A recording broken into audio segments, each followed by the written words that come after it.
الاحزاب آیت نمبر 25. اعوذ باللہ من الشیطان الرجیم بسم اللہ الرحمن الرحیم. ورد اللہ الذین کفروا بغیرہم لم ينالوا خيرا وكفى الله المؤمنين القتال وكان الله قويا عزيزا. وصلى الله على النبي الكريم. سورة الاحزاب آیت نمبر 25. رسول اللہ صلی اللہ علیہ وسلم کی مدنی زندگی کے واقعات میں غزوہ احزاب بہت بڑی حیثیت کا حامل ہے کہ اللہ کریم نے پورے مدینہ پر آپ کی ریاست کو اور آپ کی حکومت کو قائم کر دیا تھا اسی موقع پر، کیونکہ اس سے پہلے تو یہود مدینہ آپ صلی اللہ علیہ وسلم کے ساتھ حصے دار سمجھے جاتے تھے. وہ اپنا حق مانتے تھے کہ ہم مدینہ کے باسی ہیں اور یہاں ہم رہیں گے، لیکن ان کی بدعہدیاں، خیانتیں اور شرارتوں کی وجہ سے اللہ کریم نے انہیں مدینہ سے دھتکار دیا تھا. یہ ایک موقع تھا جس میں یہود کو باقاعدہ طور پر مدینہ طیبہ سے باہر کر دیا گیا تھا. پھر رسول اللہ صلی اللہ علیہ وسلم کی وصیتوں میں سے تھا کہ جس طرح میں نے ان کو مدینہ سے نکالا ہے، اپنی بدعہدیاں یہ اگر قائم رکھیں تو پھر مزید انہیں موقع نہ دینا. اخرج الیہود من جزیرۃ العرب، پورے عرب کے جزیرہ سے ان یہودیوں کو نکال دینا، کیونکہ یہ وہ لوگ ہیں لتجدن اشد الناس عداوۃ للذین آمنوا الیہود، کہ یہ لوگ مومنوں کے ساتھ بڑی شدت کی دشمنی رکھتے ہیں. ان کے سامنے مومن اگر آ جائے تو یہ ثواب سمجھتے ہیں کہ اس کو تکلیف دی جائے اور اس کو مارا جائے، نعوذ باللہ. اگر ثواب نہ سمجھے تو کم از کم گناہ نہیں سمجھتے، اور کہتے ہیں لیس علینا فی الامیین سبیل، کہ ان کو جتنا بھی ہم مارتے رہیں، نقصان دیتے رہیں، ہم سے کوئی پوچھ نہیں ہونی. چنانچہ یہ جہاں بھی رہیں یہ مومنوں کے لیے بڑی تکلیف دہ ہوتے ہیں، اس لیے ان کو نکالو، ان کو اپنے سے دور پھینکو. جتنے دن تم نے ان کو اپنے قریب رکھا یہ تمہیں ستاتے رہیں گے، جتنا آزماتے رہو گے یہ تمہیں مارتے رہیں گے. جس طرح کہ آج کل پوری دنیا دیکھ رہی ہے کہ ایک ایسی بھی درندہ صفت قوم ہے کہ جن کو اتنا بھی ترس نہیں آتا کہ اب ہم نے بھوکوں کو اتنا مارا ہے، جو بچے کچے ہیں ہمارا مقابلہ کرنے کی ہمت نہیں رکھتے. کھانا کھانے کے لیے لائن میں لگے ہیں تو کم از کم اب تو انہیں کچھ نہ کہا جائے، اس وقت یہ بھی حملے کر رہے ہیں اور لائن میں لگے لوگوں کو مارتے ہیں. قصور ان کا نہیں ہے، قصور ان کی فطرت کا ہے، جو ان کے اندر شیطانی فطرت موجود ہے، شیطان کے پیروکار ہونے کی وجہ سے، کہ وہ مسلمانوں کے بارے میں اتنا بغض اور عناد رکھتے ہیں. اگرچہ ہر کافر اسی طرح ہوتا ہے، لا يرقبون فی مؤمن الا ولا ذمہ، کسی بھی مومن کے سامنے ان کا کوئی عہد و پیمان نہیں چلتا، کسی بھی کافر کا. لیکن ان کفار میں جو شدید ترین دشمن ہیں وہ یہی ہے. حضرت سعد رضی اللہ تعالیٰ عنہ کی بات گزشتہ درس میں سنائی تھی کہ آپ کو اسی مارکے میں تیر لگا تھا اور ایسی رگ پر لگا بازو میں کہ جو کہ خون وہاں رکتا نہیں تھا. چنانچہ حضرت سعد رضی اللہ تعالیٰ عنہ کو نکاہت اور آپ کو کمزوری کی وجہ سے اللہ کے نبی نے حکم دیا کہ خیمہ میں آرام کریں. تو حضرت سعد رضی اللہ تعالیٰ عنہ میدان اور مارکہ کے قریب خیمہ میں آرام کر رہے تھے. اسی دوران اللہ کریم نے فتح کا انداز یوں کیا کہ مومنین کو لڑنے کی اللہ نے فرصت ہی نہ دی۔ وَكَفَى اللَّهُ الْمُؤْمِنِينَ الْقِتَالَ، اللہ کریم خود ہی کافی ہو گئے۔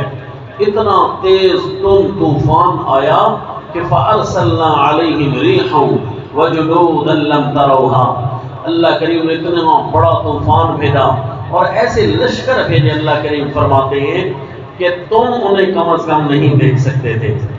فرشتوں کے لشکر ہوں گے، کیونکہ حدیث پاک میں آتا ہے کہ جب یہ تیز طوفان آیا، جانور ان کے بھاگے، آنڈیاں ان کے الٹی، خیمے ان کے ٹوٹے، ان کے جانور ایسے بکھر کر بھاگے کہ لوگوں کو بھی وہ رونتے ہوئے نکلے جا رہے ہیں۔ ایک ایک کافر اب ہوا سے اپنی جان بچا رہا ہے، اپنے جانوروں سے جان بچا رہا ہے۔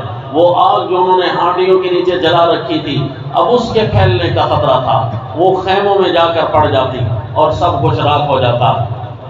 ہوا اتنی تیز طوفان آیا کہ وہ اب سب کچھ کو اڑاتی تھی۔ بالآخر کافروں نے بغیر کسی ترتیب کے اور اسی طرح سر پر پاؤں رکھ کر بھاگے کہ اب یہ تو یہاں بیٹھنے کی اب طاقت ہی نہیں، کیونکہ اللہ کریم کے عذاب کا سامنا تو کوئی نہیں کر سکتا۔ ایسا خوفناک اور دہشتناک منظر ہوتا ہے، اللہ کریم محفوظ رکھے۔ لیکن کفار تھے کہ وہاں کیسے ٹکنے پاتے، چنانچہ وہاں چلے گئے۔ رسول اللہ صلی اللہ علیہ وسلم اس رات اپنے صحابہ کو بھیجتے ہیں کہ جاؤ پتہ کر کے آؤ ان کا کیا بن رہا ہے۔ چنانچہ وہ تو صبح کے انتظار میں تھے کہ اتنا زیادہ طوفان آیا ہوا ہے، ایک دوسرے کو پکڑ کر بیٹھے ہوئے ہیں۔ کوئی بھاگ سکتا ہے تو بھاگ گیا، جانور ہیں ان کا کوئی پتہ نہیں، مال و اسباب جو اڑ کر چلا گیا اس کا کوئی پتہ نہیں۔ اب لشکر ابی سفیان، سیدنا ابو سفیان رضی اللہ تعالیٰ عنہ ابھی تک مسلمان نہیں ہوئے تھے، کافروں کے سپہ سالار تھے، تو انہوں نے اپنے باقی بچے کچے لوگوں کو سنبھالنے کی بڑی کوشش کی، حتیٰ کہ بڑا زیرک اور دانا تھے، پتہ تھا کہ یہ وہ لمحہ ہے کہ ہم نہتے ہو گئے، اب یہاں پر کوئی نہ کوئی خندق پھلانگ کر مسلمان آئے گا ضرور، اور نہیں تو کم از کم ہمارے حالات لینے ضرور آئیں گے۔ چنانچہ آپ صلی اللہ علیہ وسلم نے بھی اعلان کیا تھا اپنے اصحاب میں کہ کوئی ہے جو ان کی جا کر خبر لے آئے۔ اتنا تیز طوفان، ٹھنڈی ہوا، کسی میں اٹھنے کی ہمت نہیں تھی، ڈر لگ رہا تھا، ہیبت طاری تھی باہر میدان کے اندر۔ ایک صحابی فرماتے ہیں اللہ کے نبی میں حاضر ہوں۔ دوبارہ تیسری بار بھی جب اللہ کے نبی کے سامنے انہوں نے اپنے آپ کو پیش کیا، اللہ کے نبی نے انہیں دعا دی، جاؤ پتہ کر کے آؤ، کیونکہ جنگی پلان کا حصہ ہوتا ہے کہ دشمن کی پل پل کی خبروں سے بندہ واقف رہے۔ چنانچہ آپ صلی اللہ علیہ وسلم نے اپنے آدمی کو جب بھیجا تو وہاں پر ابو سفیان نے کہا مجھے لگتا ہے کہ شاید یہاں کوئی غیر نہ آیا ہوا ہو، لہذا ہر بندہ اپنے قریب والے کا ہاتھ پکڑ لے تاکہ ہر بندے کو یہ محسوس ہو کہ میں اپنے لوگوں کے ساتھ بیٹھا ہوں۔ تو صحابی فرماتے میں نے جلدی سے ساتھ والے کا ہاتھ پکڑ لیا اور پوچھا ہاں بھائی تو کون ہے؟ اس نے کہا یار آپ مجھے نہیں پہچانتے، میں فلاں آدمی ہوں، ابو سفیان کے لشکر کا خاص آدمی ہوں۔ کہا ٹھیک ہے، پھر لگتا ہے تو اپنا آدمی ہے۔ تو اسے یہ پوچھنے کی ہمت نہ ہوئی کہ تو کون ہے۔ چنانچہ آپ صلی اللہ علیہ وسلم کے پاس واپس تشریف لائے صحابی اور آ کر بتایا اللہ کے نبی اللہ نے وَكَفَى اللَّهُ الْمُؤْمِنِينَ الْقِتَالَ، اللہ خود کافی ہو گیا ہے، اب کافروں میں اٹھنے کی بھی سکت نہیں کہ جان کے وہ مدینہ کی طرف منہ کرے۔ یہ صبح کے انتظار میں ہیں، لشکر آدھا بھاگ چکا ہے، مال و اسباب لٹ چکے ہیں، رسد تباہ ہو چکی ہے، ان کے جو جانور ہیں بکھر چکے ہیں، تو یہ صبح کے انتظار میں یہ سارے دم دبا کے بھاگنا چاہتے ہیں۔ چنانچہ وہ جب چلے گئے تو آپ صلی اللہ علیہ وسلم نے جب صحابہ اکرام مدینہ کو واپس پلٹ رہے تھے، صبح کے بعد تقریباً دن چڑھ چکا تھا، تو آپ صلی اللہ علیہ وسلم نے صحابہ اکرام اور زخمیوں اور ان ساروں کو ان کا علاج معالجہ، ان کی ترتیبات، گھر کا نظام سارا درست کرنا شروع کیا۔ وہاں حضرت سعد رضی اللہ تعالیٰ عنہ بھی ان زخمیوں میں موجود تھے، جنہوں نے دعا کی تھی اے اللہ اگر کوئی دین اسلام کی خدمت میرے ذمہ باقی ہے تو اے اللہ میرے زخم کو ٹھیک کر دے، ورنہ اے اللہ مجھے شہادت کی موت سے مالا مال فرما۔ چنانچہ ان کا وہی زخم رسنا بند ہو گیا، خون تھم گیا، تو سمجھ گئے لگتا ہے کہ اللہ کریم کی طرف سے کوئی اور میرے لیے خصوصی رحمت موجود ہے۔ چنانچہ آپ صلی اللہ علیہ وسلم نے صحابہ کرام کو حضرت سیدنا جبرائیل امین کو دیکھا تو ان کے اوپر آلات جہاد لگے ہوئے ہیں۔ آپ صلی اللہ علیہ وسلم سے پوچھنے لگے سیدنا جبرائیل امین، اللہ کے نبی آپ نے جہاد کے آلات اتار دیے، فرشتوں کو تو ابھی تک حکم نہیں ملا آلات جہاد کے اتارنے کا۔ آپ نے فرمایا کیا ارادہ ہے، پھر کہیں اور جانے کا ارادہ ہے؟ کہا جی بنو قریظہ کے ساتھ بھی تو دو ہاتھ کرنی ہے۔ انہوں نے عین لڑائی کے وقت جو بدعادی اور خیانت کی ہے اس کا مزہ تو انہیں چکھانا ہے، کیونکہ اللہ کریم غیرتوں کا خالق ہے، اللہ کریم بہادری کا خالق ہے۔ اللہ کو بہادر موحد پسند ہے، ایسا موحد پسند ہے جو ایک اللہ کی غیرت کی وجہ سے حتی یسکن فی الارض، زمین کو خون ریز کر دے۔ اللہ کریم کو یہی چاہت ہے میدان جہاد کی۔ تو چنانچہ حضرت سیدنا جبرائیل امین نے وحی سنائی کہ بنو قریظہ میں جانے کا حکم ہے، تو وہاں اللہ کے نبی نے اعلان کیا کہ جو مجاہد جس حال میں بھی ہے اسی طرح وہ چلا جائے۔ چنانچہ زخمی بھی اٹھے، مجاہدین اٹھے، سارے کے سارے بنو قریظہ کے محلوں کی طرف چلنے جانے شروع ہوئے۔ وہاں جب انہیں پتا چلا کہ لشکر اسلام تو ہمارے اوپر ٹوٹنا چاہتا ہے، سارے کے سارے قلعہ بند ہو گئے، اپنے اپنے قلعوں میں بیٹھ گئے، اپنی اپنی رسد جتنی ان کو ضرورت تھی جمع کر لی کہ یہاں پر اب مسلمانوں نے باہر محاصرہ کرنا ہے اور ہم انہیں اندر آنے نہیں دیں گے، تاکہ چند دنوں کے بعد محاصرہ ختم ہو جائے گا، ہماری جو رسد ہے، ہمارے جو جمع خوراک ہے وہ ہمارے لیے کافی ہو جائے گی۔ لیکن ان کے باغات تو وہی تھے نا جو باہر رہ گئے، وہ تو قلعوں میں بند ہو گئے۔ تو صحابہ کرام نے محاصرہ کیا 20-25 دن، یہ تقریباً محاصرہ جاری رہا۔ تو وہاں وہ کافر ایسے خناس تھے کہ انہیں تو یہ پتہ چل رہا تھا نا کہ ٹوٹے ہوئے لوگ ہیں، ابھی مشرکین مکہ سے انہوں کے عرصہ ہوا، جنگ ہوئی ہے، اتنے دن یہ اپنے گھروں کو سنبھالیں گے، 1-2 دن کی بات ہے، ابھی واپس چلے جائیں گے۔ لیکن مسلمانوں کے سامنے تو اور کچھ نہیں ہوتا، سب کچھ ان کے سامنے چھوٹا ہوتا ہے، ایک اللہ کا حکم بڑا ہوتا ہے، سب کچھ چھوڑنے کے لیے تیار ہیں۔ اللہ نے حکم کیا تو ہم یہیں بیٹھے رہیں گے، یہاں سے ہم نہیں ہلنے والے۔ چنانچہ وہ اپنے قلعوں سے باہر نکلتے اوپر وہاں دیواروں پر چڑھ کر گالیاں بکتے تھے، نعوذ باللہ، رسول اللہ صلی اللہ علیہ وسلم کو، مجاہدین کو، لشکر اسلام کو۔ صحابہ کرام تھے کہ بس سنتے رہتے تھے، سہتے رہتے تھے، اس انتظار میں تھے کہ اللہ تمہارا حشر کچھ کرنے والے ہیں ہمارے ہاتھوں۔ چنانچہ جب محاصرہ لمبا ہوا، ان کی خوراکیں کم ہونے لگی، خفیہ راستے بند ہو گئے، کوئی تھا کہ اب باہر نہیں نکلنے لگا، بچے ہیں تو چیخنے لگے، عورتیں رونے لگی، ان کے مرد بھی بھوک سے تڑپنے لگے، کام باہر نکلتے ہیں لیکن مذاکرات کریں گے۔ آپ صلی اللہ علیہ وسلم نے فرمایا مذاکرات کا کوئی وقت باقی نہیں ہے۔ تو انہوں نے کہا جی ہم حضرت سعد رضی اللہ تعالیٰ عنہ، سعد بن معاذ رضی اللہ تعالیٰ عنہ، یہ قبیلہ اوس سے تعلق رکھتے تھے، کیونکہ قبیلہ اوس یہ بنو قریظہ کا حلیف تھا، تو انہیں یہ ظن تھا کہ ہو سکتا ہے حضرت سعد ہمارے حق میں فیصلہ کریں، کیونکہ اپنے قبیلے کے لوگ ہیں۔ چنانچہ انہوں نے کہا حضرت سعد جو ہمارے سردار رہے ہیں وہ ہمارے حق میں، ہمارے بارے میں جو فیصلہ کریں گے ہمیں منظور ہے۔ تو آپ صلی اللہ علیہ وسلم کے ساتھ آئے ہوئے تھے حضرت سعد رضی اللہ تعالیٰ عنہ، فرمایا بلاؤ۔ حضرت سعد رضی اللہ تعالیٰ عنہ تشریف لائے، تورات کے عالم تھے، اور ان کی آمد کو وہ ایک سواری پر سوار ہو کر آئے۔ آپ صلی اللہ علیہ وسلم نے صحابہ کرام سے فرمایا قوموا الی سیدکم، اپنے سردار کے سامنے کھڑے ہو جاؤ، یعنی اتارنے کے لیے۔ تو ان کو سواری سے نیچے اتارا۔ حضرت سعد رضی اللہ تعالیٰ عنہ نے عرض کی اللہ کے نبی میرے بارے میں کیا حکم ہے؟ فرمایا یہ قوم کہتی ہے کہ سعد جو ہمارے بارے میں فیصلہ کرے ہمیں وہی قبول ہے، آپ ان کے بارے میں کیا فیصلہ کرنا چاہتے ہیں؟ تو آپ ان کی طرف متوجہ ہوئے اور فرمایا کہ اگر تو تم مسلمان ہو جاؤ میں قرآن کے مطابق فیصلہ کروں گا، اور اگر تم اسی طرح اپنے ہی مسلک پر رہے تو مجبوراً مجھے تورات کے مطابق فیصلہ کرنا پڑے گا۔ اسلام کے اوپر اگر آنا چاہتے ہو تو قرآن کا فیصلہ تو یہ ہے آنے والے کو معاف کر دیا جائے، لہذا تم نے جتنی بڑی بھی خیانت کی ہے مسلمان ہو جاؤ کہ تو ہم تمہیں کچھ نہیں کہہ سکیں گے، ہم تمہیں معاف کرنے کے پابند ہوں گے۔ اور اگر تم یہودی رہے تو یہ تورات میں ہی لکھا ہے کہ عین لڑائی کے وقت جو بدعادی اور خیانت کرے ان کے سارے مردوں کو ذبح کر دیا جائے اور ان کے عورتوں اور بچوں اور بوڑھوں کو قیدی بنا لیا جائے۔ بس جی رسول اللہ صلی اللہ علیہ وسلم نے دعا دی، فرمایا بس اب اسی پر فیصلہ ہوگا، جو اگر مسلمان ہونا چاہتا ہے تو آ جائے ورنہ ساروں کو گرفتار کر لو۔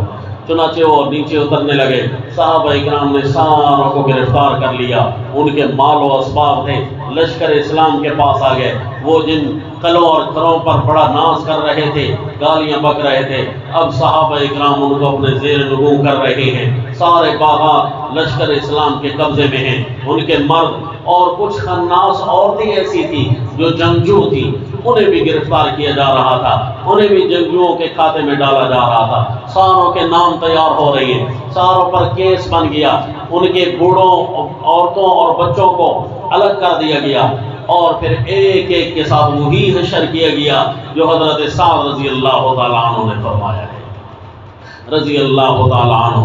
اور یہ اتنا بڑا فیصلہ تھا، اس پر اتنی بڑی خوشی آئی اللہ کریم کی رحمت کو بھی کہ حدیث پاک میں آتا ہے اہتز عرش الرحمن لموت سعد، حضرت سعد رضی اللہ تعالیٰ عنہ یہ فیصلہ کیا جب اللہ کے نبی سے اجازت لی نا تو ان کا زخم دوبارہ سے تازہ ہو گیا، خون بہنا شروع ہو گیا، وہی حضرت سعد رضی اللہ تعالیٰ عنہ اپنی دعا کے مطابق شہید ہو گئے۔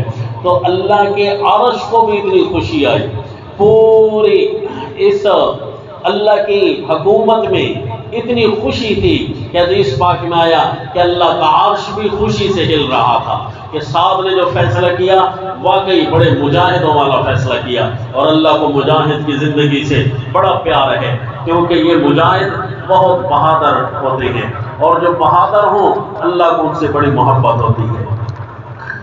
چنانچہ انہی انعامات کا تذکرہ اللہ نے اس مقام پر فرمایا، سورہ الاحزاب آیت نمبر 25 میں فرمایا اعوذ باللہ من الشیطان الرجیم بسم اللہ الرحمن الرحیم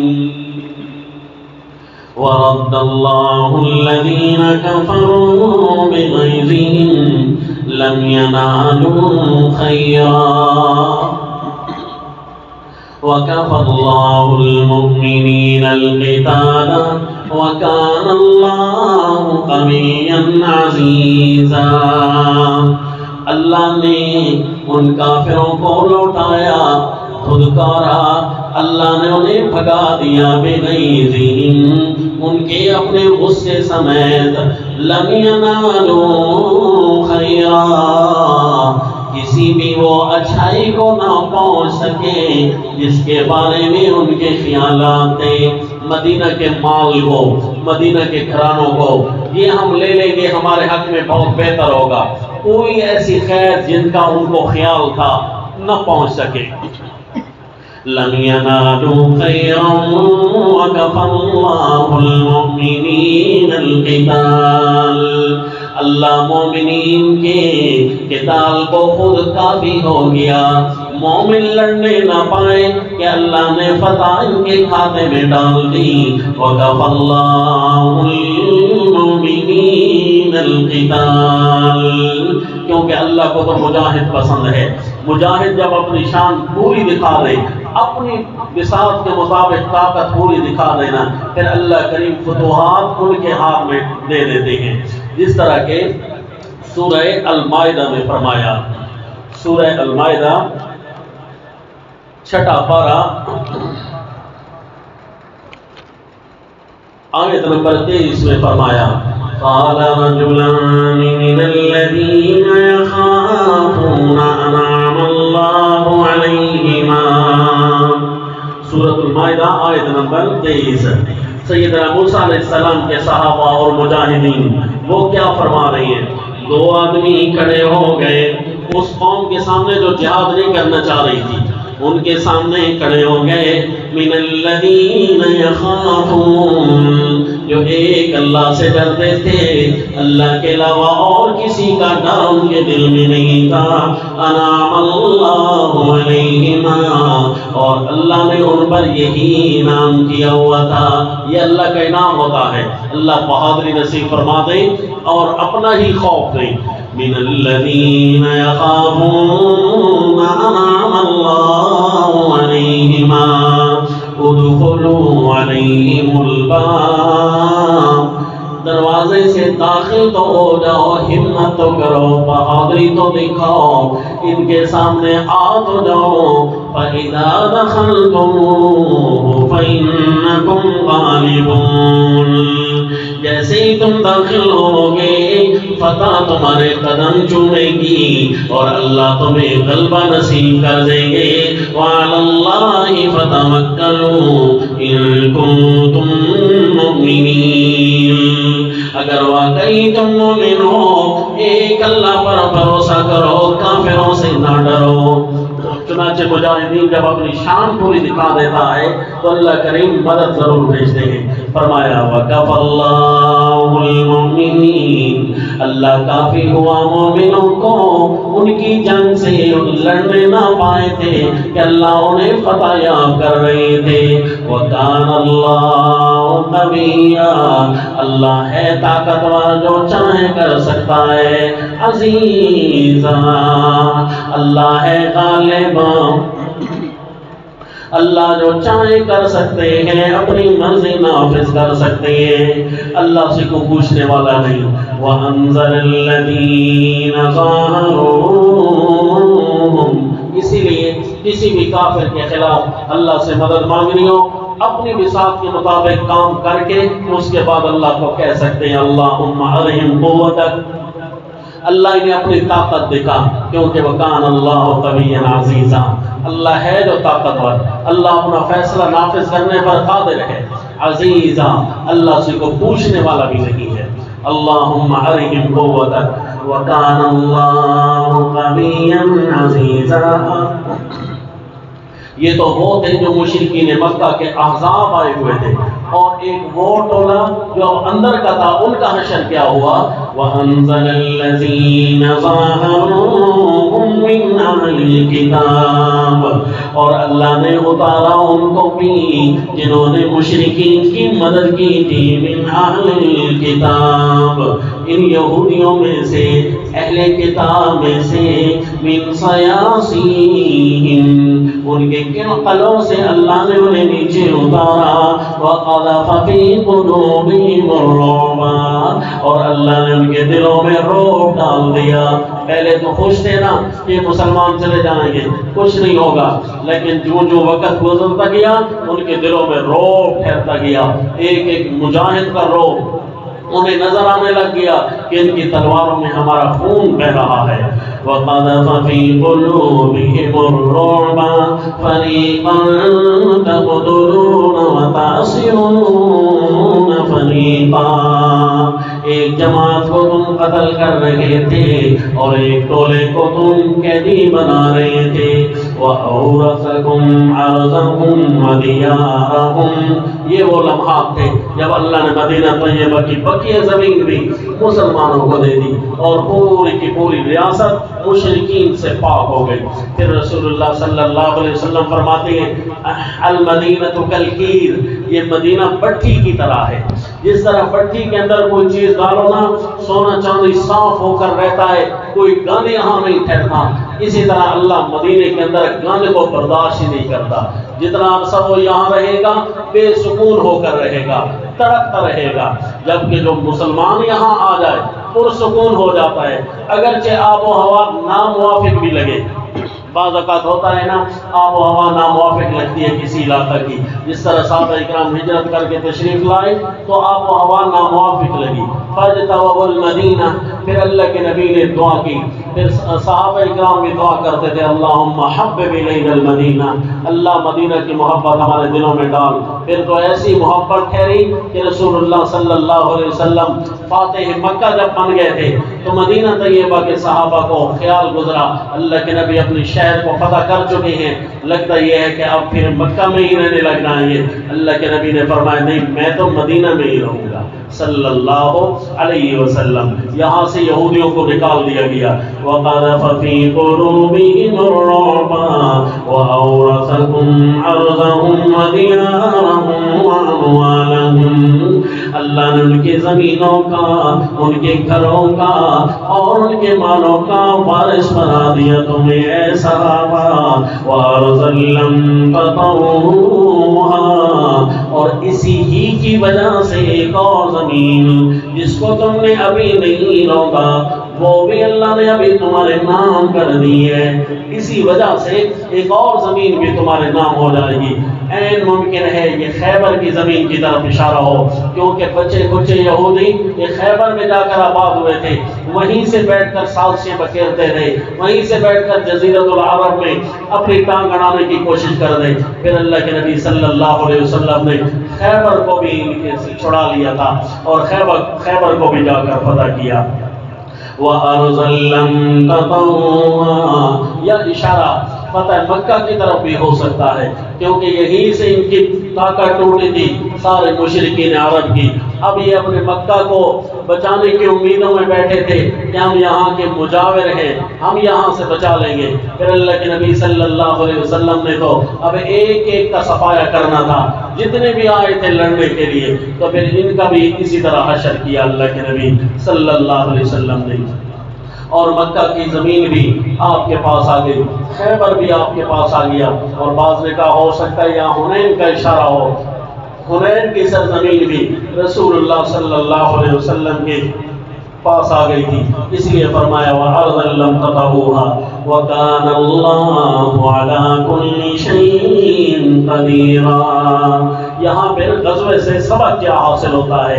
یہاں سبق جو حاصل ہوتا ہے وہ اللہ نے اس آیت میں بیان کیا، آیت نمبر 23 کے اندر فرمایا مِنَ الْمُؤْمِنِينَ رِجَالٌ صَدَقُوا مَا عَاهَدُوا اللَّهَ عَلَيْهِ، مومنوں میں سے کوئی مرد ایسے بھی ہیں، واقعی وہ مرد ہیں صدقوا ما عاهدوا اللہ، اللہ کے ساتھ جو انہوں نے معاہدہ کیا تھا وہ سچ کر دکھایا۔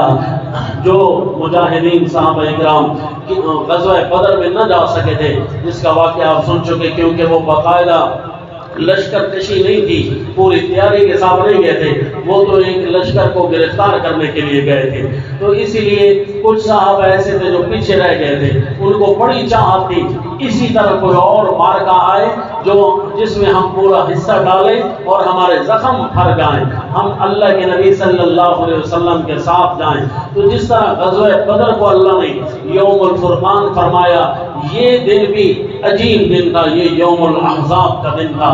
یہ دن ایسا تھا کہ جس میں لڑائی آمنے سامنے کی ہو نہیں سکتی تھی، اللہ کریم خود ہی مسلمانوں کے حق میں فتح دے رہے تھے۔ یہاں پر کوئی صحابہ اکرام آئے اور انہوں نے اتنی شدت کے مارکے میں مردانہ وار اپنے آپ کو پیش کیا کہ اللہ کریم نے بھی ان کی صداقت کی سرٹیفکیٹ قرآن کی آیت بنا کر نازل کر دی، واقعی وہ سچ کہہ رہے تھے۔ من المؤمنین رجال صدقوا ما عاهدوا اللہ علیہ فمنهم من قضى نحبه ومنهم من ينتظر وما بدلوا تبدیلا۔ کچھ ان میں سے ایسے جنہوں نے اپنی نظر کو پورا کر دیا، جو انہوں نے نظر مانی تھی کہ اب اللہ نے اگر موقع دیا نا جان کا قربان کر دیں گے، فمنهم من قضى نحبه، اپنی نظر کو انہوں نے پورا کیا، ومنهم من ينتظر، اور کچھ ایسے ہیں جو ابھی بھی منتظر ہیں، یعنی اپنی جان کو اسلام کے لیے پیش کرنے پر منتظر ہیں، یہ سبب حاصل ہوتا ہے کہ ما بدلوا تبدیلا، ذرا بھر بھی انہوں نے اپنی نظروں کو تبدیل نہیں کیا۔ اے اللہ ہم اسلام کے لیے اپنے آپ کو پیش کرنا چاہتے ہیں، ہمیں ثابت قدم رکھنا، اے اللہ ہماری شہادتوں کو قبول کرنا، یہ سبق حاصل ہوتا ہے۔ دشمن جتنی بڑی طاقت لے کر آئے، ہمیں زمین والوں سے نہیں، ہمیں ایک اللہ کو دیکھنا ہے، ہمیں زمین والوں سے نہیں ڈرنا، ایک اللہ سے ڈرنا ہے۔ انشاءاللہ اللہ کو عقل مند اور بہادر سے بڑی محبت ہے۔ بے عقل مومن ہو یوں بھی ٹھیک نہیں چلتا، اور بزدل مومن ہو اللہ کو یہ بھی پسند نہیں۔ عقل مند ہو اور بہادر ہو، یہ مومن اللہ کو بڑے پسند ہے، کیونکہ یہ جہاں بھی جاتے ہیں خیر ہی خیر وہاں پھیلا کر آتے ہیں، یہ کم از کم اپنی جان کا نذرانہ پیش کر کے آ جاتے ہیں۔ وما علینا الا